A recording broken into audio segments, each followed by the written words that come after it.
Salut, c'est Edith chez Quête Acceptée. Je me prépare à partir en grandeur nature.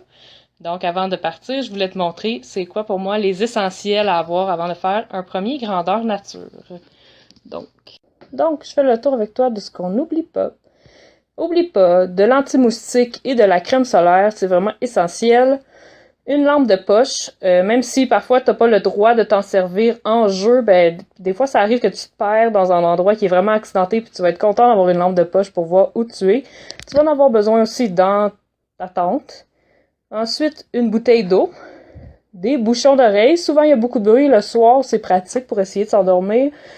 Une arme, moi j'ai ma belle dague, mais dans le fond l'arme que t'as choisie selon ta classe et tes compétences. Un petit peu de corde, ça peut être utile. Une boîte de Kleenex, tu sais jamais sur quelle bécosse tu vas tomber et s'il va y avoir des Kleenex ou du papier de toilette. Ensuite, des lingettes, ça aussi c'est vraiment pratique. Toute ta trousse de pharmacie, comme si tu partais en voyage pour une fin de semaine. Oublie pas une trousse de premiers soins, au minimum des plasters. Et moi je m'apporte toujours des Tylenol ou de l'ibuprofène. Ensuite, un briquet, du papier, tout ce que ça prendrait pour partir un feu si t'as envie de faire un feu en fin de semaine. Si t'as des bûches aussi, là, ou un peu de bois, tu peux l'apporter. Des bottes ou des souliers décorum. Vraiment, je vous recommande les bottes d'armée. N'oubliez pas de les imperméabiliser avant de partir, ça va être vraiment pratique. Moi, j'ai des bottes d'armée, avec ça, tu peux marcher dans la boîte, il n'y a pas de problème. Une serviette, s'il pleut, tu vas être vraiment content de te sécher avant d'embarquer dans ta tente. Une bourse, des sacs pour pouvoir traîner tout ton stock sans être tout le temps aller chercher besoin de tout déposer puis de traîner dans tes mains ou de laisser dans ton auto. De toute façon, tu vas en avoir besoin pour mettre ton argent. En dessous, il y a ma belle robe. C'est mon costume que vous avez le costume dont vous avez besoin. Oubliez pas d'avoir des morceaux qui sont légers pour quand il fait très chaud et qui sont aussi beaucoup plus chauds pour quand il va faire très froid.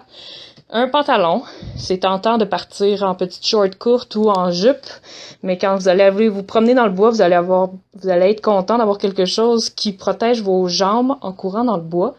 Un chapeau, moi je trouve que c'est vraiment un must, soit pour autant pour ajouter à votre personnage que pour vous protéger du soleil. Des bas, puis encore des bas pour avoir les pieds au sec. Aussi, vous pouvez rajouter une paire de bas de laine pour vous coucher la nuit avec les pieds au chaud. D'ailleurs, parlant d'être au chaud, un manteau ou une cape ou quelque chose que vous allez pouvoir mettre pendant la nuit. Vous allez sûrement vous coucher quand même assez tard. Et il fait très froid même en juillet et en juin. Il peut faire froid la nuit. Vous allez avoir besoin de quelque chose pour vous couvrir. Particulièrement si vous faites des hygiènes au mois de mai ou en septembre, apportez une tuque. Encore une fois, c'est un must, au moins pour dans votre tente. Votre fiche de personnage avec toutes vos compétences, parce qu'on s'en souvient pas toujours par cœur. Aussi, tout ce qui a rapport avec vos compétences, les objets qui sont nécessaires. Là. Par exemple, moi, j'avais besoin d'un collier qui brille dans le noir pour faire un de mes sorts. Je trouve ça vraiment pratique aussi. Un petit livre pour mettre tous vos sorts puis vos affaires. Si vous êtes soit un barde, un mage ou un apothicaire, ça peut être très pratique. Aussi, de la bouffe. C'est sûr qu'il y a certains GN qui fournissent la bouffe, mais d'habitude, faut pas toujours s'y fier. Il peut en manquer. Il peut aussi, vous pouvez avoir faim entre les services de repas. Donc vraiment de la bouffe comme si vous alliez en camping. Je vous ferai une prochaine capsule sur ce que ça vous prend, sur des idées, des suggestions sur la nourriture. Ça va prendre aussi évidemment tout ton stock pour faire le camping, une tente qui est imperméable, avec tout ce que tu as besoin, comme si tu partais faire du camping. C'est ça, je pense que ça fait le tour. Si j'ai oublié quelque chose, vous pouvez me le mettre en commentaire, puis je vous reviens bientôt avec des prochaines vidéos. Merci! Tu pensais que j'avais juste une robe? Ah non, ça c'est tout le reste. Puis ça, c'est vraiment mon truc préféré. On a repris notre van, puis c'est là-dedans qu'on dort. On n'a pas besoin d'avoir une tente. On a juste mis un matelas de notre futon par terre en enlevant toutes les barres. Voilà.